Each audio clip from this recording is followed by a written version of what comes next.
And welcome back to another episode of Pokemon Knowledge. Now, this is going to be a good topic of conversation, especially I think this is going to be a really good topic for just going into early 2024. And it doesn't matter if you're a new person entering this hobby for the first time and maybe you rediscovered Pokemon last month, or if you're somebody that's now been around Pokemon for a little while. I think a lot of people have been asking this question lately. Is it still worth grading Pokemon cards in 2024? And I think it's a more nuanced conversation than it was just in the very recent past, because in the very recent past the answer to that question was a blanket statement: yes, especially like in the craziness which was 2020, 2021. I've talked about this before. My biggest issue in 2020, 2021 was just inventory, because I just ran out of cards. Like, I didn't have anything left graded. Anything that I was selling at that point was all part of my personal collection. And the reason why was because during that time, you could have sold anything that was graded. Anything that was in between two pieces of that nice, shiny, clear plastic, you could have just moved it right out the door, and everything, and I mean everything, was selling for a premium. And then as the hype, I wouldn't say I guess it's the hype died down a little bit, because at that point, you know, a lot of people were talking about something that was potentially going to happen, and a lot of people threw a lot around a lot of words. And one of the big like topics that always got brought up was junk slabs. The junk slabs will eventually come, and it will cripple the market, and the market will never be able to absorb it. And then all those crazy backlogs from your PSAs and your CGCs and your BGSs, all those quote unquote junk slabs, they all hit the market. And the market didn't crash on graded cards. It definitely slowed down. And if anybody tells you it didn't slow down, they're lying, because there was a time you could sell PSA 5s and 6s and 7s, and you could sell them for what 9s and 10s are selling at today. So there's definitely been like a slowdown. But, you know, there was always a saying in the past too, and it was, you only grade 10s, because if you only grade 10s, those were the only things that were ever worth it to sell. And if you graded anything less, if you hit a 9 or an 8, those were losses. And then it was because of the craziness, which was, you know, 2020, 2021, that anybody that ever had a failed grade in play was more or less bailed out. And then a lot of people are now making that same comparison today. And me, in a way, being one of those people, I have like said a little bit of that information, but I was looking at all the cards, and that is true now for a lot of stuff, and especially like super modern stuff. And the problem is too is we're running into this timeline of a lot of this super modern stuff get graded, and nines are getting back to that break even or potentially lose money, where there was a while going on where not only were nines break evens, nines were make money too, which at that point it felt like you could not lose. And shout out to James from Z&G Emporium. If you guys ever send cards to him, let him know I sent you. If you ever want to send cards to him, there's a link to his P.O. box in the description of this video. Reach out to him. Let him know PK sent you. But, you know, one of the famous things James said from Z&G Emporium was the famous saying, never punished. Because it was true. If you graded stuff, you were never punished. And we got so spoiled, especially being spoiled with when nines were worst case scenario and you made money or broke even. Now we're getting a little bit past that. We're now getting to the point, at least for this super modern stuff now, where if you grade a 9 or less, you don't just break even, you actually lose money. And what I mean by that is when you compare that card to the raw price of the card, when you factor in grading, when you factor in selling fees, when you factor in shipping, depending if you're doing free shipping or not, and then you look at everything and you go, okay, I'm I'm losing money now at this point. So recently, just in the last couple days, I sold a PSA 9, one of my 1999 with free shipping auctions, and I was just curious. I was like, what is it after fees and shipping? How much did I end up making on that? And it was like $13 and change. And that card, it was a PSA graded slab, so it cost me $15 to grade. The card I graded was like a whatever, 10, 25-cent card, but I still ended up losing money after everything was all said and done because it was a PSA 8, but it wasn't a 9, but it was still a loss. Like, I lost money after everything all said and done. And then if you want to get into the real crazy semantics of the penny sleeve, it cost a half a cent, and the card saver one cost 6 cents. And then if obviously it was in a bulk submission, if it's $15 graded, submitting it, how much was shipping, what percentage of shipping cost for that card, the shipping back, and then you start to add it up and you're like, okay, maybe you lost another dollar on top of that. And it's like, okay, we're back to the point of you can lose money if you have these failed grade in plays. But another problem is too is the competition that exists now for this graded card market is real. Like the amount of people grading cards in the past, while it might have always felt like a lot, it was not nearly the competition that we have today. Now it just seems like everybody's just mass grading cards. And the question you got to ask yourself, if you are making the decision, like, is it still worth it to grade Pokemon cards in 2024? Because that is the question we're asking. And there's always going to be the obvious. If you have any, you know, first edition Shadowless Charizards, is it worth it to be graded? Obviously, there's always going to be those, like the obvious duh answers. Yes, obviously those. But then when you start to look at some of these cards and some of these cards that still sell for premiums and tens, you got to start to ask yourself, how good are you at pre-grading? Because if you are not a good pre-grader, I would recommend right now you probably shouldn't be grading cards, especially shouldn't be grading modern cards or card. And I think people want like or a more dumbed down simple answer, but I think the simple answer for is it worth it to grade a card is if you're good at, pre-grading, you could look at that card and you can say, what are nines selling for? What are eights selling for if you don't think it's a 10? What are your worst case scenarios? And then if it is a 10 and you are a good pre-grader, what are tens selling for? And then just look at the current price of those cards on eBay. And you can figure it out which ones are worth it. Now, this is a problem too, is when it comes to grading, is it still worth it to grade Pokemon cards in 2024? We go to the question of what about personal collection items? Personal collection items, even that conversation gets tough because I would say for the majority of people out there, and I don't like blanket statements, but I would say for a decent amount of people out there, if they had personal collection items that they really wanted to be, encapsulated, they really wanted them slabbed, they didn't care what the grading price was, we're a long ways away from PSA being shut down. So I think if a lot of people still have those cards that they want that are like, the more important ones, they've already graded those cards. Now when people start to look at, for PSA, $15 for grading, and even CGC, we'll get into CGC, like talk about grading with CGC, but $15 is still expensive, especially when you're talking about personal collection items. And then one of the toughest things you do when you talk about PC items is a personal collection item you don't plan to sell. But just because you don't plan to sell it today doesn't mean you don't plan to sell it ever. And that is where like that really, really tricky part comes in when you start to look at $15 grading, because a lot of people are just as simple as set completionists. And when you're a set completionist, obviously you're going to grade all the hits of that set, all the, more expensive big hitters. But if you're a set completionist, especially in graded, and you start to look at like, maybe depending if it's a more modern sets, when you're looking at the more bulkier hollows, and then you start to really get down the rabbit hole and you start looking at reverse hollows and commons and uncommons and non-hollow rares, and you start to say, well, what would it take if I were to just grade one of these cards and, just have a complete master set in PSA 10, and you just look at $15 a card, it starts to get really, really pricey, really, really fast. So then people have to still make that decision. Is it even worth it? Is the personal collection goal worth it right now when grading is still so expensive? And $15 is expensive when you're not, when you have no plans to sell those cards. Real quick, shout out to Northwoods TCG. I appreciate it with the 5 gifted memberships. I appreciate that, bud. I see Jimmy Blake, Pokey Hoarder, John Powline, Peak.Chew, and SDC.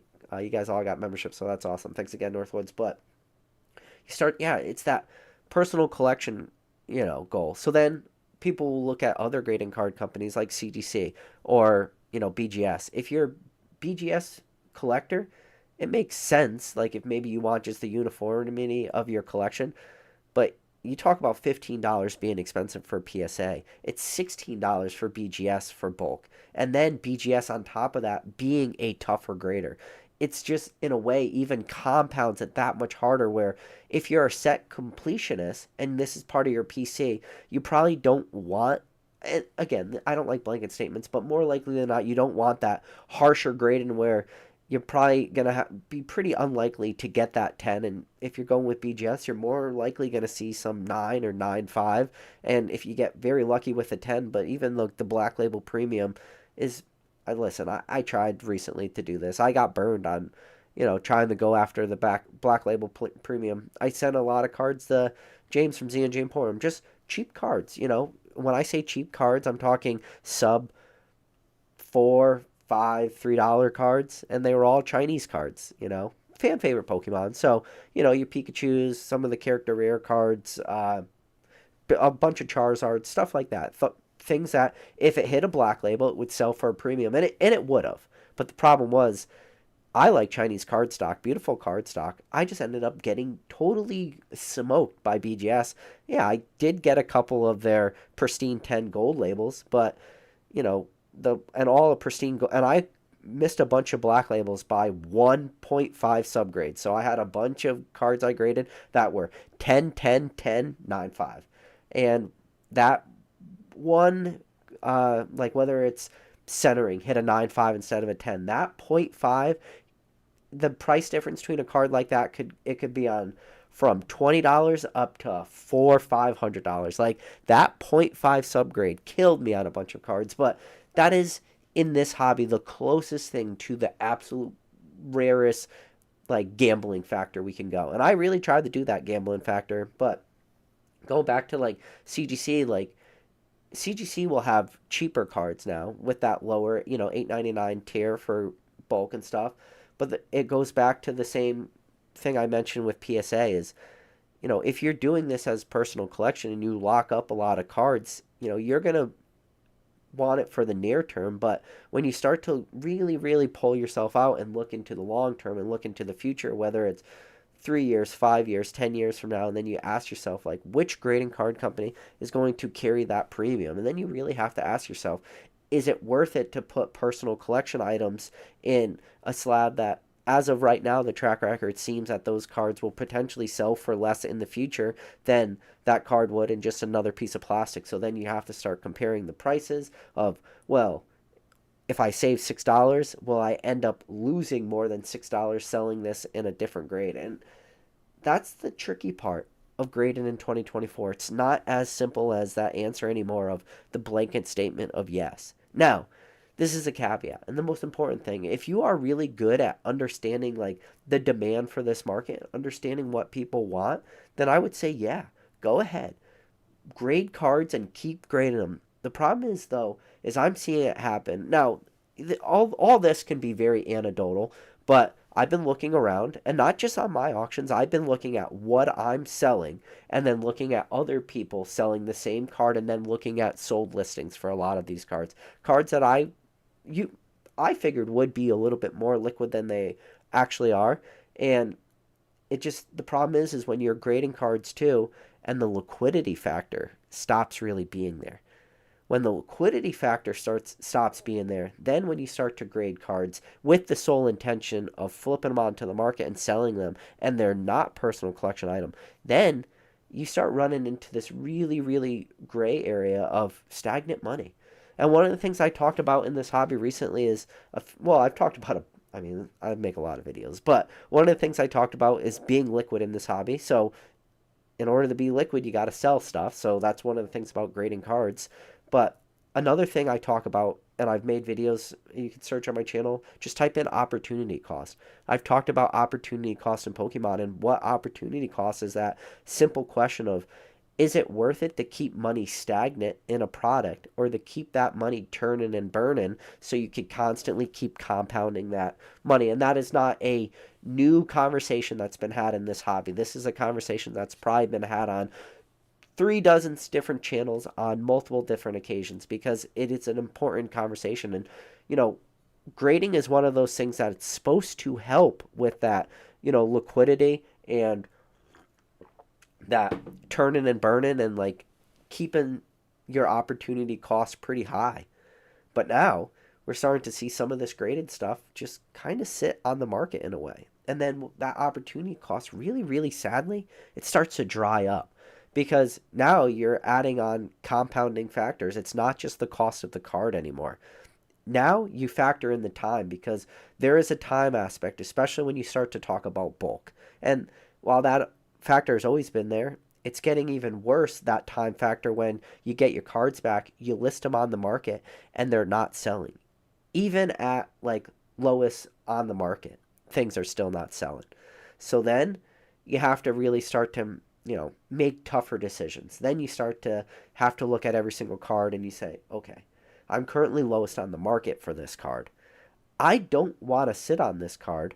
I think it's still going to be a liquid card. How can I start to move this card? And then you have to start, in a way, you're in competition with yourself, price cutting yourself.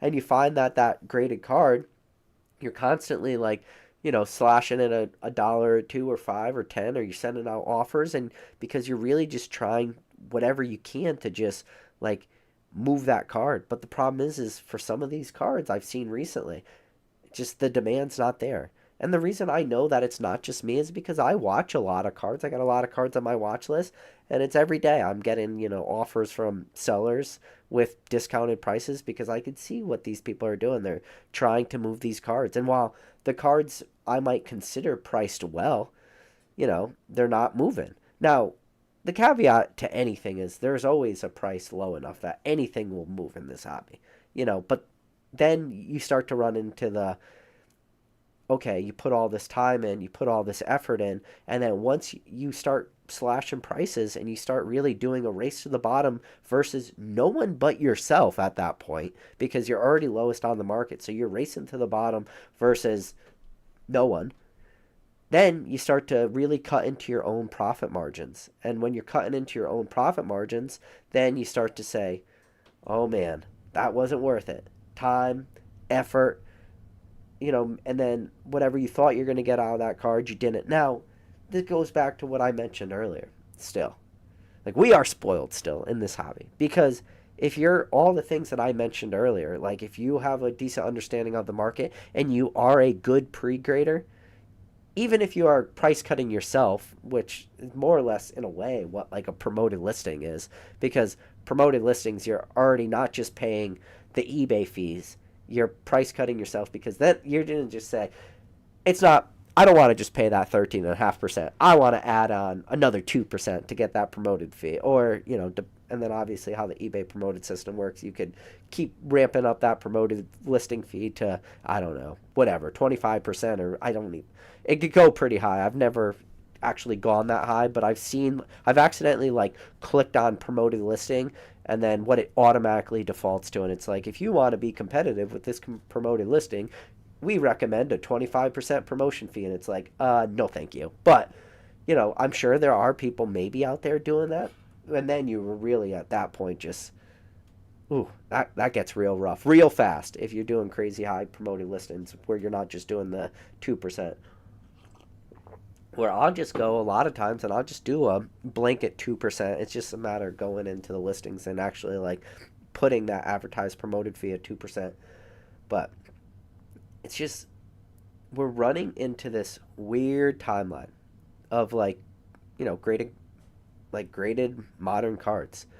So, and one of the reasons I made this video is because I recently got a return back, and one of the so if you guys didn't know, if you're new to this channel, if you're just tuning in for the first time, I opened up 2 of the new Pokemon TCG Classic collections. Those are the big, big new board games. They're MSRP of $399. You get the 3 different decks in there. You get the Charizard, you get the Venusaur, you got the Blastoise deck. So I opened up 2 of them. I ended up doing a $40. I ended up doing 2 $40 submissions, so that's a value plus. And the combined for the 2 $40 submissions ended up being 13 cards. The 13 cards I graded, 11 of the 13 came back PSA 10s at that $40 tier. Both of my Charizards, I got very lucky. Both of them hit PSA 10s. One of my 2 Charizards, it's currently the highest sale that a Pokemon TCG Classic Charizard has ever sold for, was my sale. It's like $425 was the all-time sale for that card. That was mine because I spent that $40 for that express grade and I got it back. It was the first one, first or second, I think it was the first to ever sell at market. So I got that first to market premium, and that card has dropped ever since. So because of those 13 cards, I ended up doing really well. But I also submitted 23 cards. So, like, your Squirtles, your Charmanders, your Bulbasaurs, Pikachu. One of my Blastoids I knew wasn't going to hit the 10, was going to hit the 9. And then, uh, what I think I submitted 2 of the Gyarados and some other cards. You know, like the lower value cards that I didn't really think I would be able to spend the $40 grading for and then still make that on the back end. But one of the cards I sent was the Clefable. Clefable, beautiful card, originally from Jungle. A lot of people know that card. It's out of Jungle. It's like 1 out of 63. I don't know what it is out of the Pokemon TCG Classic collection, but it's the Clefable, the pre-release Clefable. Shout out to Basic Trainer. I don't see Basic Trainer's name in the chat, but Basic Trainer's favorite card in the hobby is the pre-release Clefable, and we just talked about it recently, like with the whole pre-release Raichu stuff. But anyways, I hit that. I graded it for the $15 bulk. It hit a 10. I was like, okay, not bad. Hit a 10. Let's see what that card is currently selling at. You want to know what mine is currently listed for at a buy it now with free shipping? It's listed for $28.99. That is a card that comes out of a $399 product, costs $15 to grade. Now, out of all the cards that I've graded, that is currently the one that I have at the lowest buy it now price. With the exception, I hit a couple 9s. The 9s are actually no, even my 9s are higher than that at $29.99 with free shipping. But to have one of my 10s, you know, for buy it now with free shipping at $28.99, it's like, and the reason why that is because I was lowest on the market for that card, and I'm looking at what that card is selling at, and I'm looking at what the other people are selling that card for, and it, you know, a product like that, it's starting to get like, you know, not looking great. But I mean, I also graded 4 of my Charmanders. 3 of the 4 hit PSA 10s. I've already sold one of them at $45.99, so that was nice. But, you know, sure, you could. That's where you want to be on a card like that, you know? That's why I sent those cards at the $15 tier and I didn't send them at the $40 tier because, you know, I could then sell that Charmander in a 10 for $45.99 and still make a decent amount of money when you pay $15 to grade and then free shipping and all this. There's still, that's a good play right there. Now, if I were to have graded that card at $40 and then I have it as a buy it now for $45.99, then all said and done after fees and shipping, I'm going to be out on my ass. So then that is that real like conversation of being first to market. I'm just going to let everybody out there know the first to market play is not for everyone. The first to market play is you really, really have to be actively engaged. And I'm going to give you advice when it comes to first to market plays. If you list those cards when you get them in the mail, you are already too late. So when I listed those cards where I got my email, so not the bulk ones. The bulk ones, I kind of dragged my feet for a little bit. But the Value Plus tier, when I got that very, very original email from PSA that said, your grades are now available because PSA now has all the high-res scans, I saved all the high-res scans, and then I went and I made 7-day auctions for every single one of those items because I said 7-day auction gives me enough time where PSA is going to mail these back to me. Maybe they don't mail out immediately that day. Maybe FedEx takes 3 or 4 days or whatever. Maybe it's not the 3 days we're all been spoiled with FedEx. Maybe it takes a couple days. Let's give myself a full week. As soon as those images were on the PSA website, I listed those auctions. I didn't even have those cards technically in hand yet. They were my cards. They were my grades. I don't even think I had a tracking number at that point. I literally just think it was your grades are available. And then I don't believe they provided me with a tracking yet. And then those were instantly listed because that is race to the bottom. You are literally selling cards that you don't even have in hand. And then not only are you added the risk of what happens if your package gets lost, these things are going to sell. What happens if this thing falls off the back of a FedEx truck, gets run over by another FedEx truck, they pick up your package, they send it to you, all the slabs are cracked inside. That is just like, but that is also me taking the risk of how many orders have I gotten from PSA in the past, how many of those orders have been late or not delivered, and how many of those have been damaged. And spoiler alert, the answer to that answer is 0. I've never had it personally where PSA has ever shipped anything to me and when I opened up that box the slab was cracked or damaged. But just because I said to me it was 0, so I'm taking that huge risk factor. Other people out there, I'm sure there's probably even people in this chat that have gotten cards delivered to them in the mail by PSA, and maybe something was broken and they had to go through the PSA customer support or CGC customer support or Beckett customer support and get those cards returned to them. So it is that risky factor you're going to do whenever you do that first to bottom play. And it's not for everybody. For the people that can make it work, though, shout out to them. I see PokeKid in the chat. So PokeKid, you got to put the number at the end of your name because there's 2 different PokeKids I found out. There's PokeKid92, shout out to PokeKid92, and then PokeKid96. So I always confuse that which one's which because they're both on eBay. They're both selling stuff. I think PokeKid92 was the one that was selling graded packs of modern cards at the same time. I think he took some beatings on Celestial Storms packs, if I remember. But then PokeKid96, he's doing all that first market graded plays, and he's being really successful with that stuff right now. So but yeah, it's just we're running into this weird timeline.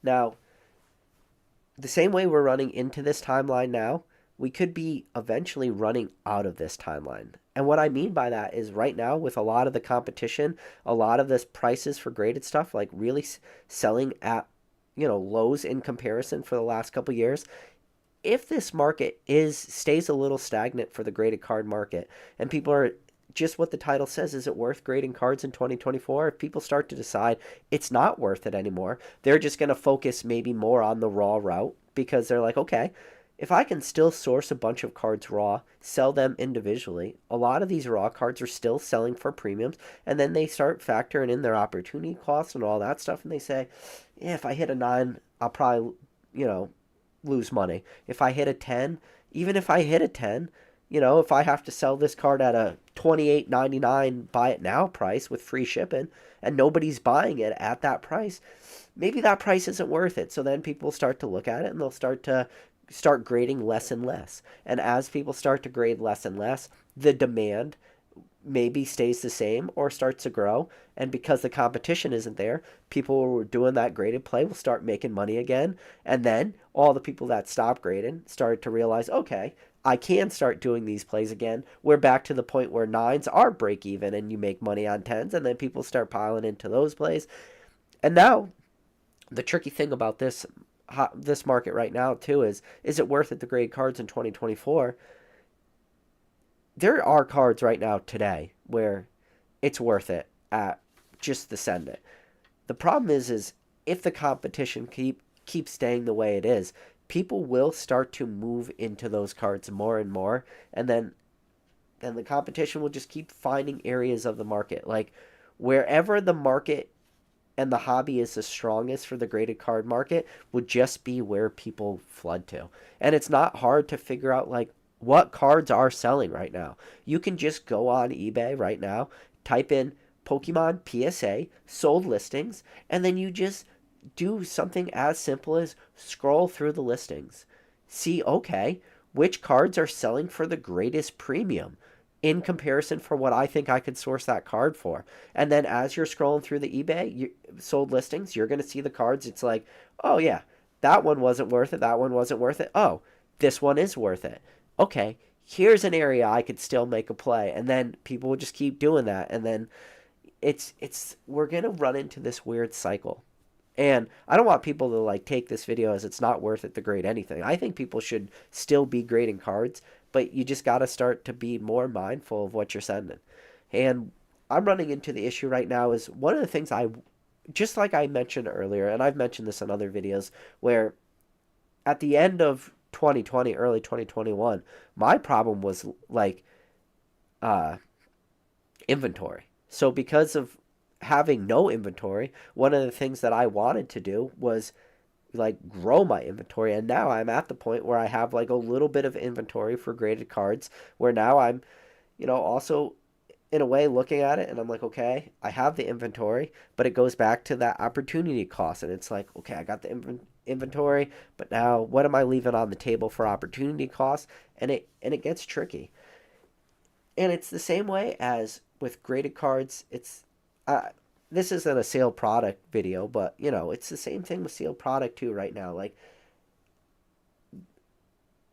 there's two things I said in the last 6 months, probably more than anything, is one, I said one of my goals in 6 months, or in the last 6 months, I talked about a lot, is I want to become liquid in this hobby, meaning I wanted to free up a bunch of available capital because I thought that buying opportunities were going to come. And I feel like we are in that moment right now. And if you've been subscribed for a while, you've heard me talk about this. There was a dollar amount that I had in my brain that I really, really wanted to get to. And I got pretty close to that dollar amount. I wasn't able to get exactly where I wanted to be, but I was able to actually be liquid for the first time. And another video I'd made is a video titled "The Most Money Will Be Made or Lost in the Next 6 months." And we're coming right around to the point, the 6 month timeline of when I made that video. And one of the things I was talking about in that video was the most money will be made or lost, because I felt for the last 6 months previous, which was the title of that video 6 months ago, was I felt that there was going to be a lot of stuff that was going to dip in that 6 months, and I felt that there was a lot of things were going to be stagnant in that 6 month period. And if you look at a lot of charts for a lot of different products, and you look at what happened in the last 6 months, we saw a lot of dips for a lot of different cards and a lot of different sealed products that happened in the last 6 months. So, because I thought that that 6 month timeline was going to be a timeline where the most money was going to be made or lost, and that loss meaning your money just kept dropping, and now we're going to get to that point where, prices start to go up, in my opinion, for a lot of this stuff. And what was I doing? It's not just what do I say, but like, what was I actually doing? I was freeing up capital because I thought stuff was going to be dropping in the last 6 months, and now you're starting to see a lot of stuff turn around right now. And now the problem is, especially I know this is a graded card rant, but especially when I look at a lot of the modern stuff, and it's that old adage, fool me once, shame on me, fool me twice. Oh, no, sorry. I said it wrong. Fool me once, shame on you. Fool me twice, shame on me. So, I was fooled once when prices really started to dip crazy. And that was during the time of, as I walked through the valley of the $79.95 booster box, I fear no evil. And during that time, we saw huge dumps of Fusion Strike, Battle Styles, Chillin' Rain, and Evolving Skies. And Evolving Skies dropped as low as 95, and Chillin' Rain dropped to $79.95. And when that happened, I decided to pick up a lot of Chillin' Rain because it was a $79.95 booster box, and I dumped a decent amount of money in Chillin' Rain. And in fact, at the time, it was the most money that I had dumped into any modern set. And any modern set going all the way back to, no, just in fact, any modern set was the most money I ever dumped. And so I bought a bunch of Chillin' Rain. Now, buying a bunch of Chillin' Rain at $79.95 per booster box was not a bad buy. The problem is, when you look at what else could I have bought on that same day, could have bought Evolving Skies at $95. So now, right now, this is the problem I think a lot of people are also running into right now today, is there's a lot of cheap stuff right now. A lot of the Scarlet and Violet stuff is really cheap. A lot of these, like even Sword and Shield booster boxes, in relative to what they are really cheap. I made the mistake once, is I went with what the cheapest product was. There's a lot of booster boxes right now that we're selling for $74, $73, $75, especially recently, even with Scarlet and Violet. But I decided to pick up a bunch of Sword and Shield stuff because I made that mistake once. I bought Chillin' Rain, which was cheaper than Evolving Skies. And again, it wasn't like buying Chillin' Rain. I mean, look at what Chillin' Rain's doing today. Chillin' Rain has already creeped up past $150 a booster box. Anybody looking at saying, oh, you bought Chillin' Rain at $80, that was a good buy. Look at what it's at today. And I'm not saying that it was a bad buy, but in comparison. And I feel like that's the problem a lot of people are going to find themselves at right now today. Because when I dumped a lot of money into Chillin' Rain at $79.95, I didn't have a lot of money left over to buy other stuff. And I think a lot of people are going to find that right now today, they're running into that same timeline where everybody's cash reserves are at the end of the day, they're going to be finite. So you have to start to decide, like, what do you want to buy with a lot of this stuff being lower priced? If you do believe in Pokemon, if you do believe in the trajectory of this hobby, and if you do believe in the near term, the question is, do you buy just whatever the cheapest product is? Do you buy right now some Scarlet and Violet booster box because Scarlet and Violet is the one of the Scarlet and Violet sets because that's going to be your cheapest booster box? Or do you go and you look at a Silver Tempest, or you look at a Lost Origin, or you look at a Brilliant? Well, I think Brilliant Stars actually has gone up, which it's crazy. I thank God Brilliant Stars has finally gone up. That was one of those sets that I talked about for so long. And the second most product I ever bought for Modern was Brilliant Stars. Because I said, I don't even know, maybe 1,000 times that when Brilliant Stars is no longer available on PokemonCenter.com, I felt Brilliant Stars would be one of those sets to explode. And it's getting close. I don't feel like we've seen the explosion yet.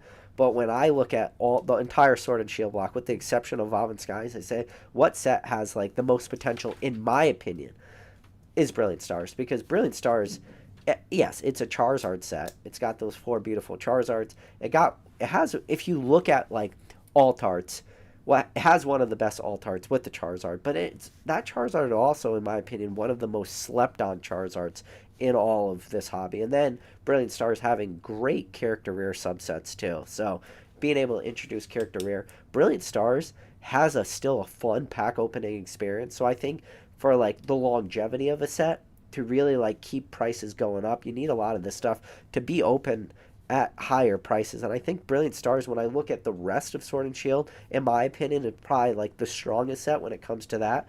So I mean, anything gets more expensive enough, like people are going to stop wanting to open it because the expected value is not going to be there. I say that, but then I look at something like an Evolutions booster box, and Evolutions booster boxes are selling every day for $800, and people are still opening packs of Evolutions. And when you look at Evolutions, and I think it was, I want to say, shout out to Danny Phantom. I believe it was Danny Phantom recently made a video talking about Evolutions. Just in a hypothetical world, in a vacuum, you pull every single hit out of one Evolutions booster box, you still lose money pulling every single hit in that set because the expected value is not there. So even though I say people might stop opening packs of Brilliant Stars if prices per pack get so high, then I have to always do a big reality check for myself and then look at Evolutions and say, well, people are still opening Evolutions for some reason. I don't know if it's because they can't get that base set pack because the base set pack is a couple $100. So the only thing to scratch the itch of base set is Evolutions. But then I'm also told by a lot of people that people don't like vintage cards. So why would they want to open Evolutions if people don't like vintage? Why? You don't need to scratch that itch because nobody likes vintage. People only like modern. So, but then it's just, and then this is a problem too. And I think that this is the thing that the most people by this point, luckily we're 37 minutes into this video, most people have, if they're watching this on repeat, if they're not in the live, they probably already tuned off to the video at this point. So this is the most important thing. And it's always important to wait till most people to sign off a video to make your most important point. Even though I'm saying to be hesitant with like grading Pokemon cards in 2024, I want you to make absolutely no mistake about it. There is still a ton of money, and this is where people won't listen. So if you don't want to listen, just plug your ears with both your fingers and hum for all the fuck I care. But this is the point where it's important to say that there's still a lot of money to be made with graded Pokemon cards. The question is, it's just, what are you grading? Are you that good pre-grader? And I think there's going to be a lot of people are going to be actually more successful like in the next couple months because I just believe that the competition will die down a little bit. And I challenge everybody out there, like, think about what are you doing graded wise. Do you feel that the amount of graded card submissions I'm talking to you right now, have you been sending less cards out for grading right now today? And I'll go on a limb and say for the most people out there, their answer to that question is yes. They have been sending less cards away for graded.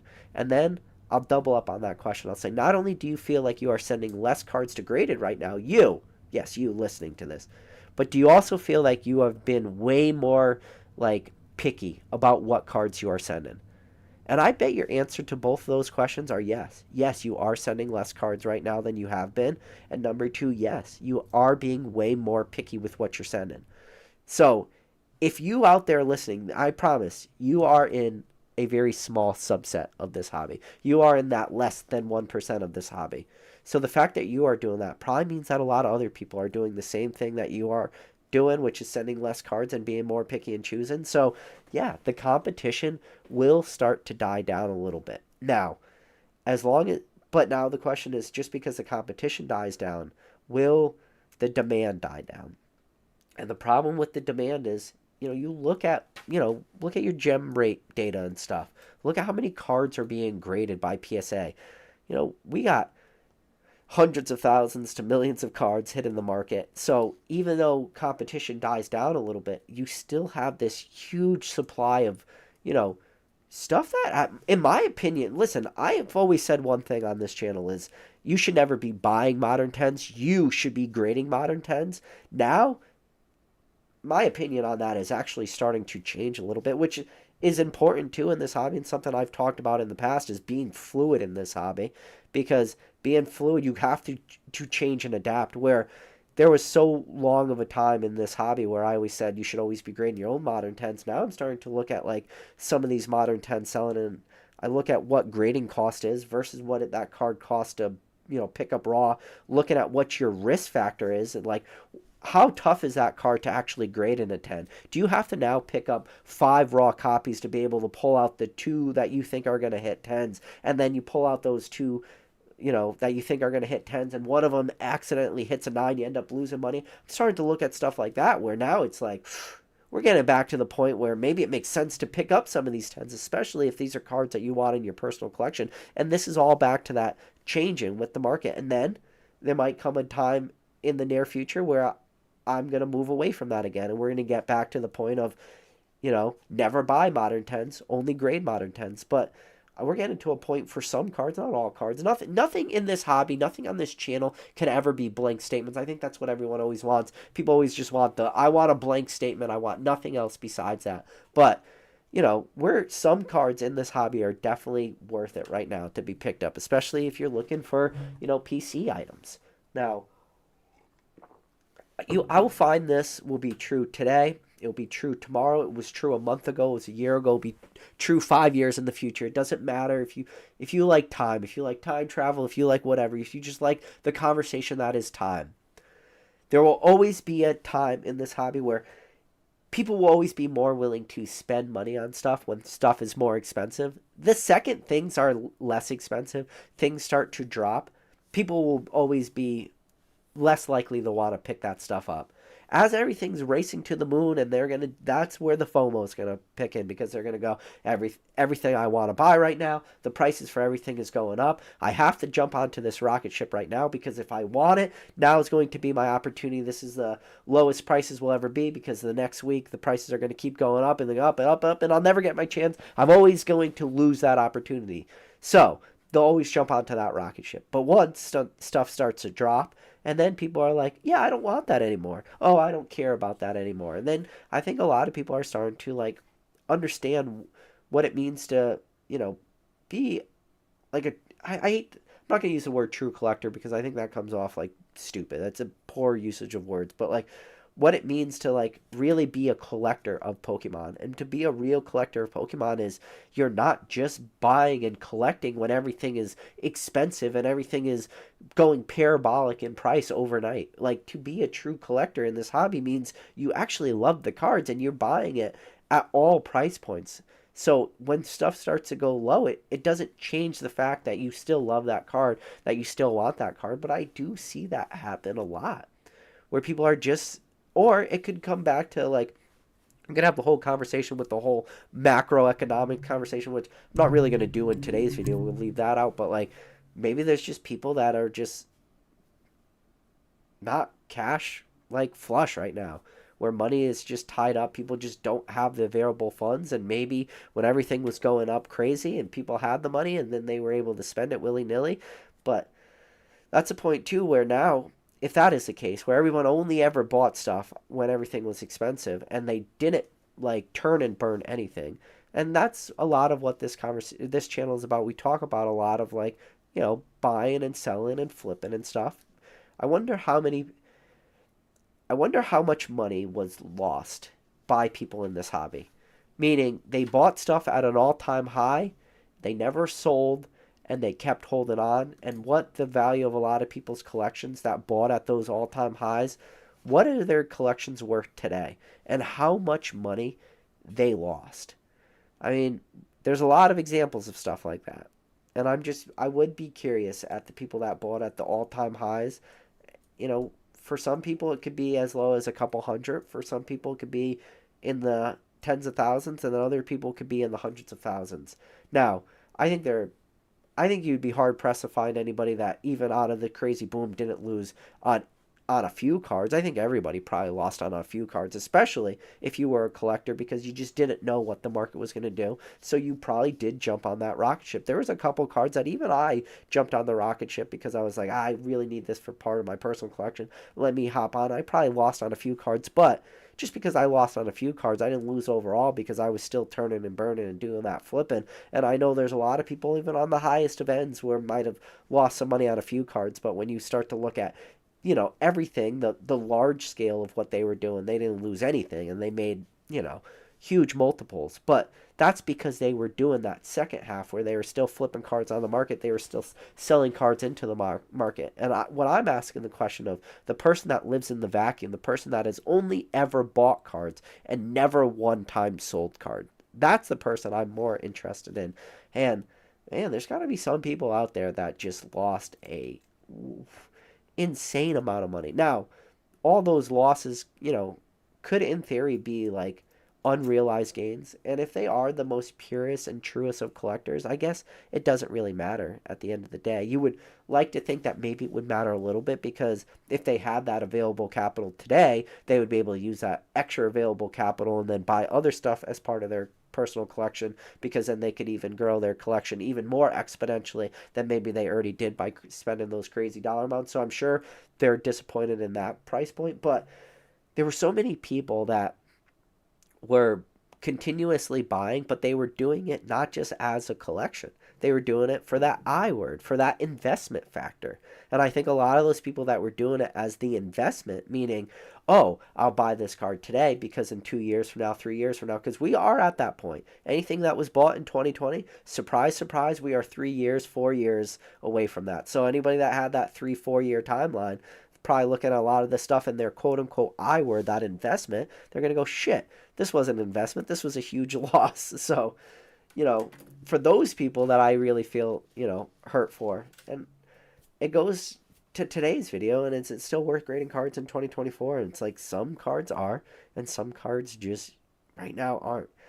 But this is the problem too, is when you talk about grading cards in 2024 and you add on like the just dog shit print quality to that, which is modern Pokemon too. And that just adds another layer of complexity to like the entire equation. And even sourcing raw stuff, especially when it comes to vintage, like minty raw stuff. So you got minty raw stuff, is the competition for that stuff is wild right now. I seen a couple binder collections that I was like, okay, this binder collection's got a couple, good cards at. Maybe I could pick this up cheap. And I'm seeing what it's sold for, and I'm just like, whoever bought this binder, like there was probably are buying this to break this binder down and sell it. And the reason why I say that is because there was multiples of certain cards. So I don't think it was like a true collector like binder that they wanted to buy and like add these to part of their personal collection where they didn't care about the price, because there was a lot of multiples, because there was a lot of cards that are worth it to be graded.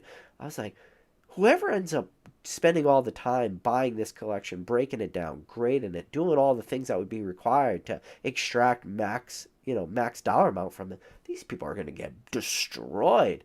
And I'm finding that happens often. So the same problem is modern print quality is absolutely dog shit. So it's tough to source cards. And then vintage stuff, the demand in order to source the raw stuff is so strong right now. It's we're running into a weird time. 2024 for the graded market is going to be interesting. Now, what am I doing? So I guess that's a question. Well, I'm going to start talking to the chat real quick, but what am I doing? So right now I was one of those people where I said a lot of people out there watching this video are probably sending less cards to graded right now and are probably becoming like more picky and choosy on what they're sending. I fall in that camp. I'm 100% in that camp. I am sending way less cards or way less submissions to PSA right now, and I am becoming way more picky and choosy on what I'm sending. I have a graded pile. I have a graded pile like right in front of me. Like I've probably showed this graded pile on lives in the past. It's a big graded pile, but like this is just right in front of me. This is a pile, all cards that I were planning on grading. Every time I look through it, every time I get a graded card submission out, I look through it and I go, I don't know. Like, I mean, I'll just show you a couple. Like, it's a nice graded card submission, and I look through it and I look at the cards and I find something with them every time, and I go, I don't know, is it worth it to send this card? And then I question myself. And I mean, there's some cool cards in here. Like, there's always... But I'm looking at it and I'm saying some of these are definitely worth it. And then some of them, I just... Maybe next submission. And then the next submission comes and I don't send it on that one. And then the next submission comes and I go, I don't send it at that one. And the question is just... I don't know. So that's where I fall. People are probably going to ask that question, like, what am I doing? And right now the answer is I'm just sending less cards to graded. I'm only sending things that I think have, like, slam dunk chances at PSA 10s. That's where I am at right now today. All right. So, I made it to... done with my rant. I only managed the rant for 51 minutes and 39 seconds, which is pretty damn impressive. Let's see. Did the live just shut out on me? No, it didn't shut out on me. But all right, now I'm gonna go to the chat. I'm gonna see if you guys had any questions. I'm gonna answer the questions. Again, real quick, Northwoods, appreciate the whatchamacallit, the memberships, buddy. Appreciate that a lot. Hopping up to the top of the chat. Always, somehow, I don't know how he does it. #1 mod in the game, always manages to be first in the chat. And I scrolled to the bottom, scrolled to the top, and I lost a shitload of conversation right now. Oops. The earliest I could see back is John... Oh, what happened? Oh, that stinks. Yeah, sometimes if you, like, mess up, you could scroll to... anyways. John Powline says, I understand people who do it for their livelihoods, but I'm a straight collector, so it's an easy choice for me. I wish I knew what was said before that. That's the most recent one I have. So, Class AT12 says, feel bad for anyone trying to master set stuff in BGS 10. Results are so random there. Same card can get anything from 9.5 to blacklist. Oh, yeah. I mean, I tried to do the black label play, and I lost. It was a huge loss. They were all cards, and one of the cards I sent were all clean, and the card I sent, it was the Chinese SV001 promo. And it had a 40% at the time black label rate, and I helped really, really knock that down, so it's not even close to a 40% black label rate. And I tried. I sent a lot of Charizard's cards. I mean, just recently. I want to say it was... I'm sure James from Z&G, if he's watching this video real time or after the fact, it was a card that he sold on his auction. It was either last week or the week before. It was just a random Pikachu from Crown Zenith. You know, like the... I don't think I have one in front of me. Oh, actually, I might have one in front of me. It's the Pikachu card. Just like the random, like, you know, it makes like the 9 cards. It makes the image, and then the Pikachu's the one right in the middle. Just from Crown Zenith, it's not I mean, I don't even know what that card costs raw, maybe. Let's just call it a $5 card. So somebody graded a $5 card with BGS. It hit a black label. That card sold for over $1,000. Yes, that is a real number. Sold for over $1,000 for a Crown Zenith, just random Pikachu, like, card. I wish, maybe I don't have it in front of me. I thought I did. But Yeah, it's just that's what that Black Label Premium is. Or maybe it was Japanese. It's Japanese or English. Doesn't really matter. It was from the Crown Zenith set. That Pikachu. You can go type it in. Forget what number it is. I think it's one of those TG cards. So I think, or is it? No, I don't even know. This is what happens when I try to think on the fly. Sometimes my brain can't process those. But either way, it's the Pikachu card, not like the secret rare Pikachu, just like the regular one, where Pikachu's just like kind of laying on his back in the grass.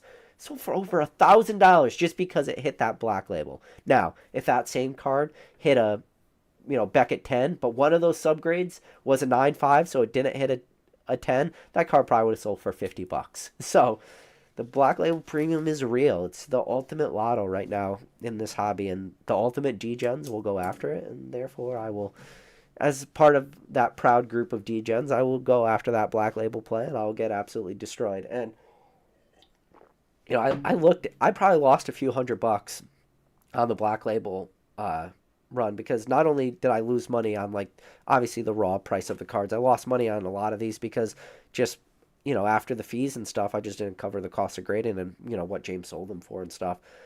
I broke it down. Still, all the money I lost on those cards was a couple $100, when everything was all said and done. And I looked at it and I went, even if I hit 2 Black Labels, because the cards I were sending were so cheap of cards, I still probably would have made money and only would have took like 2 Black Labels. It's wild. It's wild when you think about that. So, like, we're just in a weird time. So, but like, that's the thing too. And shout out to Charlie Herlacher. Charlie Herlacher has one of my favorite quotes in Pokemon. If you are not taking a few losses, it means you're not taking enough chances. And I believe that too. Like, you take enough chances, you're gonna have a few of those losses. Now, this is where that caveat is. If your losses are outpacing your wins, then you are doing really bad. So it's okay to take a few losses here and there, but just don't have those losses be to the point where they're crippling losses and you can't recover from them. Make sure your wins are still outweighing your losses. It's the same way as when you send the submission to, PSA, and you get a couple 9s. It's not the end of the world, and you're still majority 10, Like, for that $40 play, 13 of the 11 hit PSA 10, and then my next submission for the TCG Classic, it was 19 of the 23 hit PSA 10. So in combined between, so you got a 13 card submission, 23, so that's 36. So out of 36 total cards, only 6 of them hit 9s, so 30 out of 36 hit 10s. So it's like, okay, well, the 9s still probably break even, lose money, but as long as you're still either making a couple bucks, or actually, believe it or not, some of those 10s at 40 I lost money on, but the Charizard, see, that's the problem. We run into issues where the Charizards both hit 10, so there's just so much money in those 2 cards. I mean, those 2 cards alone, I think, accounted for like 750 of the dollars between 2 cards, which you're spoiled. Even on a product like that, a product that is dropping in price and people still don't want, you can sell 2 of the cards in 10s and make $700+. So, like I said, you need your wins to still outpace your losses, and you'll be doing fine. Let's see. John Paline said, I have a Chinese T-Tar and Sableye alt from Unified Minds, and it's absolutely beautiful. It cost me $40, and it's better quality than Japanese. Yeah. So I sold a few of those at the Z&G Emporium. I might have. Actually, I don't know if I have. I sold a few of those recently. Like, what would that be? So I think I have one in a 9. So I think John Paline, are you talking about? I think that's the card you're talking about right there. And yes, that is an absolutely beautiful card if that's the one you're talking about. So totally agree, John. Great value. Spent $40 on it. I wish you told me you spent $40 on it. You want to buy that card in a PSA 9? Slide into my DMs. That card's yours. $40 shipped. Anybody wants that card in a PSA 9. So I got you. But, well, yeah, I don't think you said what yours was graded. Katie, good to see you, Katie. Always appreciate Katie in the chat. Basic Trainer, good to see you, bud. Nando says, really? I see like this. PSA is red and BGS is black. So the casino roulette games table, you can either put it all on black or you could put it on red. Yep. Or, and that's the thing, you put it all on black because everyone knows red's a sucker's bet. But then, double zero. House wins. Or maybe you always got that one crazy guy. I like to split the zeros. When I play roulette, I always split the zeros. But, yes, you could either do red or black, and then, yes, green will always hit. Katie said, hot take, but almost all slab buying today is stagnant money versus buying it for your personal collection, not expecting a dollar return. Yeah, I'd say there's a good part of that. Class A12 said, PK really spinning right now. This is truth for anybody grading and flipping. Yeah. I don't even know at what point. I talk a lot. I talked for 59 minutes before I started reading the chat. I don't know. Some people could do it. I guess I'm one of those people. I could do it. I could just talk. Got to the point where PokeKid, I see PokeKid in the chat. Good to see you, buddy.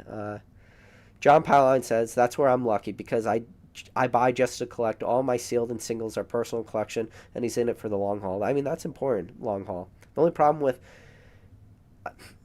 No, that's fine what you're doing. And anybody that does that, the only thing is I can't do that because the cards I really want, my big chases are thousands of dollars.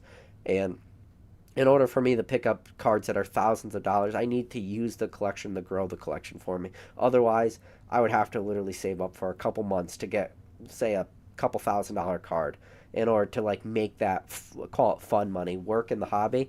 So if I was saving up for a couple months to buy a $6,000, $7,000, $8,000 card, it's the rest of my money. I'm not the rest of my money. It's just I'm not doing anything in Pokemon in between that time to save up $6,000 to $8,000. Just from the point where you start saving to the point where you buy that card, I wouldn't be acquiring anything in between. So in order for me to do what you're saying is grow my collection, I need to use other cards in this hobby to keep, turning and burning and, using those cards to free up capital to allow me to get to that 6,000 or 8,000 way, way faster. So that's the problem I run into.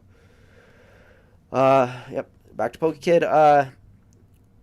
So Dana Run says, I've really been rethinking sending non-grails to sell because by the time they come back, the price drops nearly raw value for modern anyways. A lot of competition right now. It's crazy. I mean, I'm seeing it happen every day. Now, again, none of this is across the board. None of this is blank statement. It's just you could go do the research yourself. Go on eBay, type in, Pokemon PSA, and just go through sold listings. And you're going to see the cards that are still making money, and you're going to see the ones where people lost money on or broke even. There's a lot of people losing money selling graded cards right now. I see it happen every day. People that when I factor in the cost of that card raw, when I factor in the cost of that card graded, the grading fee, there are people losing money every day. So it goes back to let your wins outpace your losses, ladies and gentlemen, children of all ages. This is Poke Knowledge Cards. Katie said, invest in melting dairy. So I'm guessing ice cream? Did I read that right? Let's see. People giving shout out to number one mod in the game. So Shoto FN said, my last submission took 1 week and a half, and I got the PSA on 2 and finished on the 12th. Okay. 1.5 week for a bulk submission is crazy. I think it's better market where 9s are losses and 10s are profitable. Yeah. And this is the thing, too. $15 is expensive right now still for grading. If we can see PSA drop grading, really the price I would love. I know this is arbitrary numbers, that $10 grading. But if PSA could drop to $10, I think that would be huge. I think then it opens up a lot of these more, and I should make the caveat, and I don't know if anybody out there hasn't caught on yet, but when I'm talking about losing money on 9s, I'm talking about grading stuff at bulk. So I didn't think I have to say that, but there'll always be the one guy in the comment section that's see that, PK? This what happens when you're grading cards at 40. I'm talking about bulk. All right, just everybody out there? Okay. But, yeah, it's, He goes, I think it's better for the market where 9s are losses and 10 are profitable. Yeah, but if that grading fee drops to that $10 or $12, it opens up a lot, because a lot of people could look at a lot of cards, and if you can make that extra $5 because now your grading fee is 10 opposed to 15, it opens up a lot of cards in this hobby, especially a lot of the PC items. The PC items start to open back up, and then the risks people are willing to take also, get crazier, because then people say, well, right now if I hit a 9, I lose $3. But now, if, grading goes from 15 to 10, now I hit a 9, I don't lose $3. I lose $2. So then it opens up all this stuff, and then people are willing to take bigger risks and stuff, and it compounds. Like, it's going to be a weird ebb and flows happen with this graded card market. Yeah, so Sono FN says, in my opinion, I can turn and burn way more in this market where 9s are losses and 10s are profitable if these submissions continue to come back in less than a month. Yeah. Turnaround times are huge. That's why I had to send some of those cards at the $40 tier. I don't want to send cards at 40. If I could live in a perfect vacuum, I'm sending everything at 15. And everybody's cards get back to them at the same time that they get back to me. Or, in theory, I guess I would want, at least to have a week advantage on people where my cards get back to me a week before everybody. But I don't live in this perfect vacuum, this perfect, cushy world where that's the case. It's like sometimes you got to push stuff through if you're doing that race to the bottom. And again, that race to the bottom is maybe not for everybody. So class AT12, I like this. He added to the quote. He said, fool me once, shame on me. Or sorry. Fool me once, shame on you. Fool me twice, you can't get fooled again. Okay. Interesting. Cartman 8228, appreciate it, buddy. Appreciating the chat too. Danny said, just don't sell anything that will not sell for less than $20 in a 9. Yeah, but just because it's not selling for less than a 9, you still have to look at what does that card cost raw. Let's say you have a card that is near mint, you sourced raw for $25, and in a 9, it sells for $40. Or, no, sorry, 40 would probably be break even, so 35. So you source that card raw for 25. You put $15 into grading it, so you're into that card for $40. But in a 9, it sells for 35. You still lost money. So even though that card still sells for greater than $20, you still lost money because of the raw price. And that's where a lot of people are going to have to make that decision. Class AT12 says, PK, do you hold on to any slabs after a sub if you think they're undervalued, or do you shoot for full sell-through? Oh yeah, definitely sat on a lot of slabs that are, and especially anything that are part of my PC, or even if it's not part of my personal collection, if I think it's undervalued, I will be not as enticed to list that card right away. I'm going to move anything that I think is the market's irrational, or things that I think the market's going to drop on. Those are going to be the things I sell. Or, and a lot of times, the things that are sometimes the cheapest, those will be the things I sell first. And the things that I think are undervalued, I'll just kind of drag my feet a little bit more and be less willing to, sell those. John Pauline said, look at emergent powers. There's next to nothing to chase in that set, and boxes still sell sealed for hundreds of dollars. Yeah, come on. Thunderous, Tornadus, those are emergent powers isn't that bad. No. I do love me some Thunderous though. I do love me some Tornadus. But yeah, emergent powers, second set of black and white. Second set to introduce full arts. Gets shit on. You could probably complete a complete emergent powers master set for, assuming you get near mint Thunderuses and Tornadus, so I'm going to say you spend $25 for each of those cards because they're near mint. They're probably like 8 contenders, so $25. So for those 2 cards, 25 a piece, that brings you into 50. You could probably complete emergent powers for $70. I would say that would be your all-in price to complete emergent powers. Yeah, but that doesn't run in. That runs into what I say all the time. So I always, and this is what I always say, I always think rarity and scarcity will outweigh demand. And I've always believed that. Rarity and scarcity outweigh demand. And because emergent powers is a rare and scarce in booster box form, therefore it will like outweigh demand for other sets just because of how rare and scarce. And that's something anybody who's watched this channel has heard me say on a million times. Rarity and scarcity outweigh demand. Now, when you start, and sealed product is very different than the individual cards. But because that booster box is rare and scarce, it will outweigh demand for other sets that are clearly better. You know, if a Merge and Power booster box sells for $2,000 and a Team Up booster box sells for the same $2,000, I think it's very easy to say which set has higher demand. Well, Team Up all day, every day has greater demand, but which set has more rarity and scarcity? I would say a booster box of Emerge and Powers being the second set of Black and White coming out in 2011 Emergent Powers was released. So the rarity and scarcity to a Emergent Powers booster box outweighs the rarity and scarcity to a set like Team Up, which Team Up obviously has the demand. So, yeah, I agree, John. Jump to the bottom. Oh. Oh, no. There we go. Sorry. Class A T12 says, got to be more picky these days, not even just because of market. PSA can be tough lately depending on your grader. Worse than a year or so. I think that's probably more anecdotal for you. I don't think, like, it's hit or miss sometimes. Like, sometimes you just get lucky. I haven't seen, like, anything that has said PSA has gotten tougher, because I still look at the gem mint data, and going by like how many 10s PSA are handing out, like based off the cards that are being submitted, their grade and skills haven't really changed.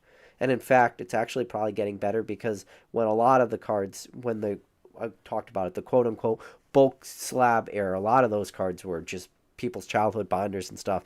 PSA was getting flooded with a lot of like lower tier condition cards. So that really helped like skew the data too, to make it seem like PSA was becoming harsher, but in the reality where people were just sending like lower condition cards.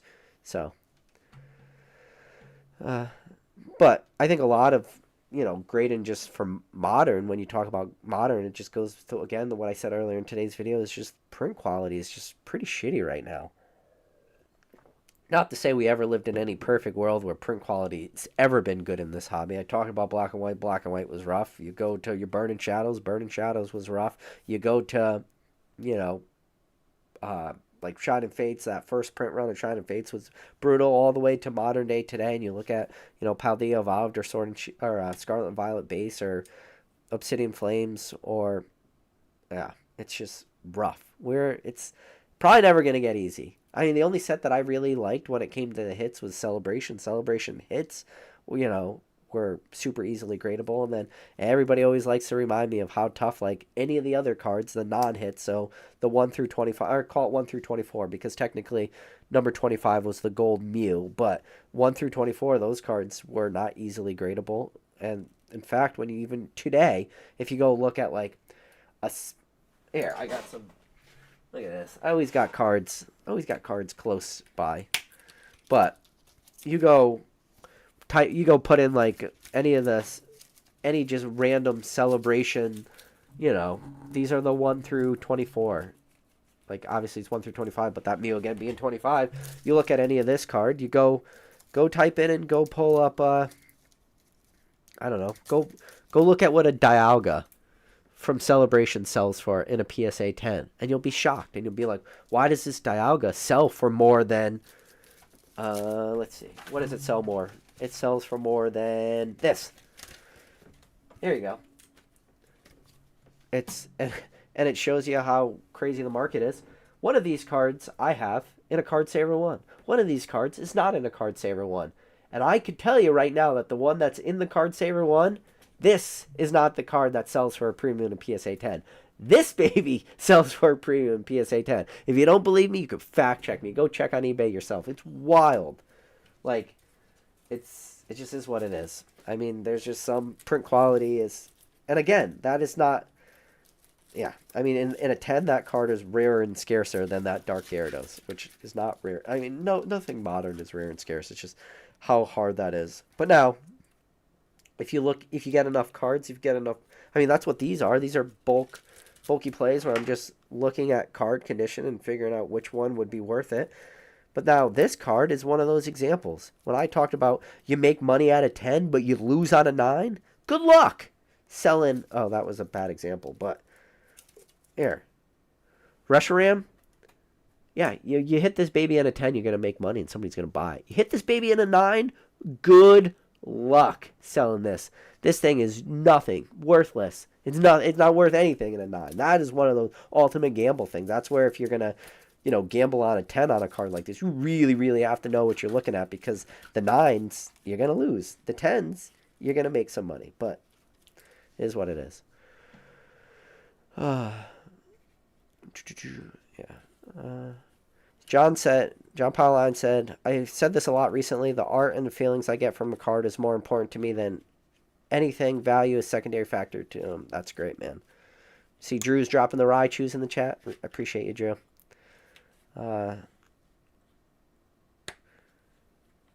Brandon says, makes sense to leave your cash flow free from grading when you're in the acquisition phase. No hurry to grade stuff that is already at lows.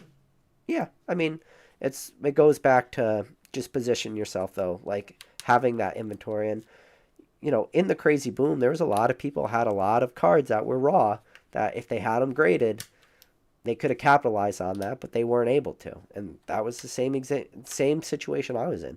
I had a lot of, if I could have a time machine and go back to 2018, 2019, I would have just bulk sent everything. Didn't matter. I would have literally every single card I owned from any timeline would have just bulk sent it to PSA, because when the craziness happened in 2020, I would have had just a massive amount of slabs. But because people don't do that, then they wait, and that's the problem too with waiting. And no one knows. People say they know. People pretend like they know. Nobody knows. Nobody knows. Trust me, nobody knows. I don't know. I don't know. Nobody really knows like what's going to happen, and we could just take your guesses, but nobody saw 2020 happen, because if they did, they would have graded every, here you go. There's every light play Magmar from base set in a PSA 4 condition. Everyone would have graded these, because that card, at the time, PSA grading was $8. That card is a half a cent at the time. Or cent. So spend $8 to grade it. That card would have sold for $25 in the boom, because people were crazy. Especially PSA. Ooh, the premium PSA was selling for in the boom too. Selling crap graded for cheaper, or for making money, but that's another tangent. So Ivan says, I'm only grading with PSA 10 prices in mind, so I'm pre-grading the shit out of my submission contenders modern. Last sub, he hit 19 of 19 10s. Congrats, man.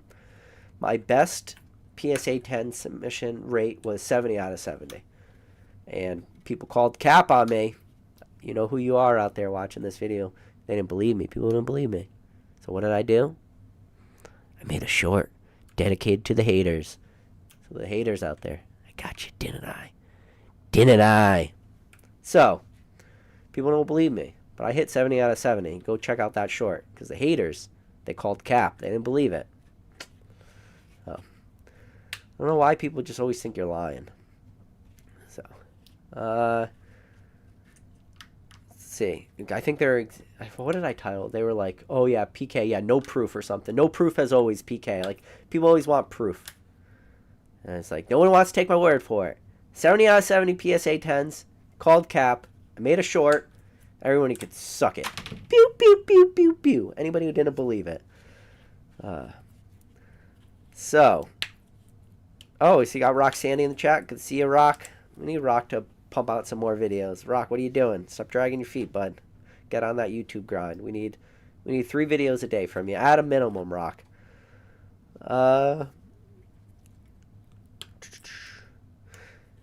DB Royalty says, I've seen those Marlin Pokemon sticker boxes shoot up in price. I remember buying them for 100. Oh, those things. There's a million of those boxes. Don't ask me what the current price of those are, but those things have always been around. Those are always like the old mystery boxes. When they were just trying to get rid of Pokemon stuff, they would always say random Pokemon pack, and it would always be like one of those sticker packs. Oh, look at that. Old Rattle Pokemon. So, if you guys do not know, the podcast is coming back with me and Rattle. We won't have CTR joining us, but we will have some random third guest. I'm not going to announce who the third host is going to be for the first live, but it's going to be a fun one. It's a person who has actually never been on this channel before, so I don't know if that really... I guess it narrows it down a little bit. So the first guest has never been on this channel before, never been on a live, never been on a podcast. It's somebody a lot of people out there probably know and have a ton of knowledge, and it's going to be very, very, very interesting to have that person on. So, guys, tune in for that. We don't have like a day cemented yet, but it's going to be at the end of this month, and yeah, we'll bring back the podcast, so it'll be fun. Let's see.